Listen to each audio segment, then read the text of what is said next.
Your heart is pounding. Thundering pumps of blood squeeze through your arteries. Your eyes are blinded, shining flashing lights in the dark room directly on your face. Your ears are overwhelmed. A cacophony of sounds get louder and faster. In between the glaring pulses of lights, all you can see is the silhouette of a dark figure dancing with their whole body contorting itself to the rhythm.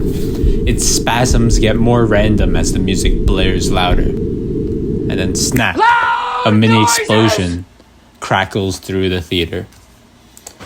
There was no actual explosion in the theater, and if you are to watch Goner, I can't say you'd feel this same experience. But I'm here to discuss some interesting things I noticed within the performance and to share my own experience. Goner is a performance by Marikis Cry Cry Cry, and is meant to be, also I don't know how to pronounce the name, if you couldn't guess, and is meant to be to explore migration, violence, and the black tradition of horror through a Caribbean-inspired theatrical performance. But I'm not going to lie, when I watched it, I got none of that. I know less after I watched it than when I started. Let me walk you through my experience. Avoid watching this for spoilers, but I don't know how much I can even spoil.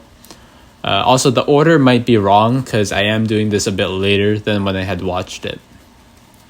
I had gone to the theater, went in, and checked in for my ticket. Along with my ticket, they offered me a mask and earplugs. The earplugs were because the music was loud, like really quite loud. You don't really know this until you have no earplugs, but I would recommend earplugs if you are to watch this.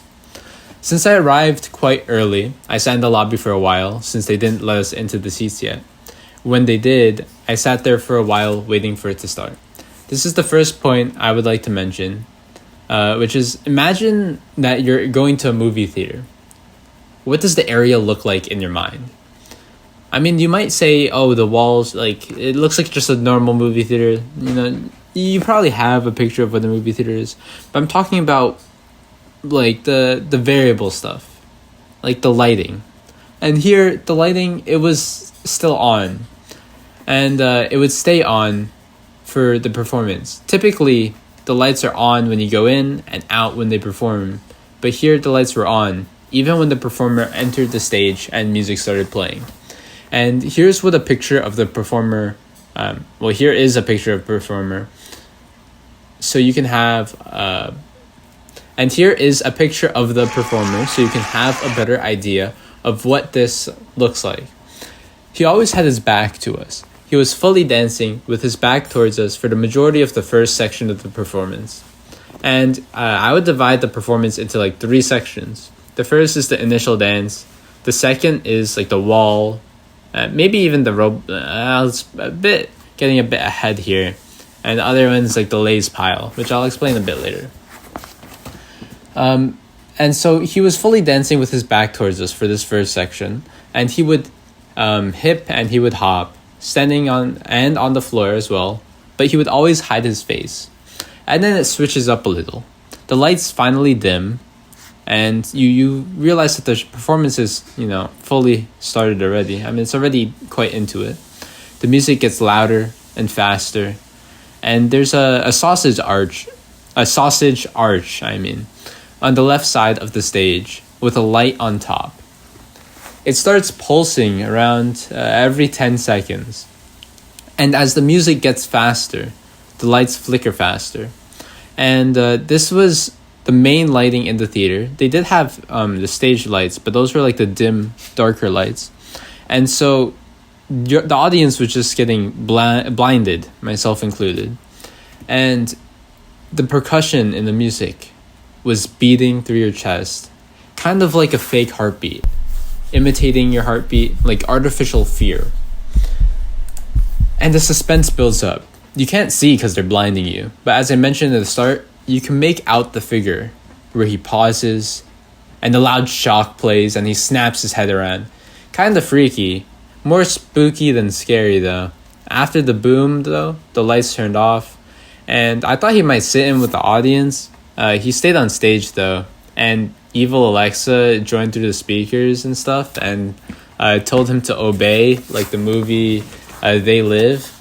And then evil Alexa shot him, and he lay dead for a bit, and then he went behind a saran wrap wall where he tossed paint, like blood, to drip down, and then he birthed himself through the wall. It was like a whole thing.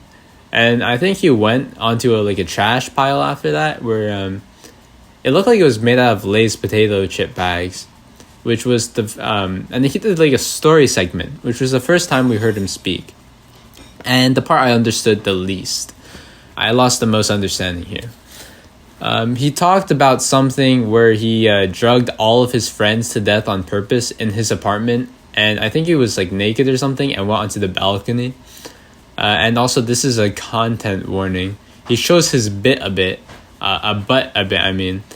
And that's during the earlier dance scene, and he also does a bit of suggestive moves, which you could probably say is meant to be a bold statement, also putting you off edge and making you uncomfortable, which I felt was like a major theme with everything in the performance at the start. The whole thing isn't making you scared, it's making you uncomfortable, if I had to sum it up.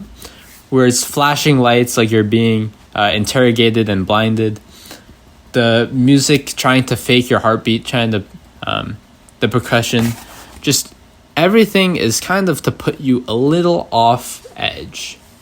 And the story, it didn't really make sense the way I explained it, because it didn't make sense to me. I didn't really understand it. The things I thought were cool, though, was how the intro was merged into the time outside of the performance, with the lights staying on, so you don't really know when it started. And the music, how it worked to impersonate your heart.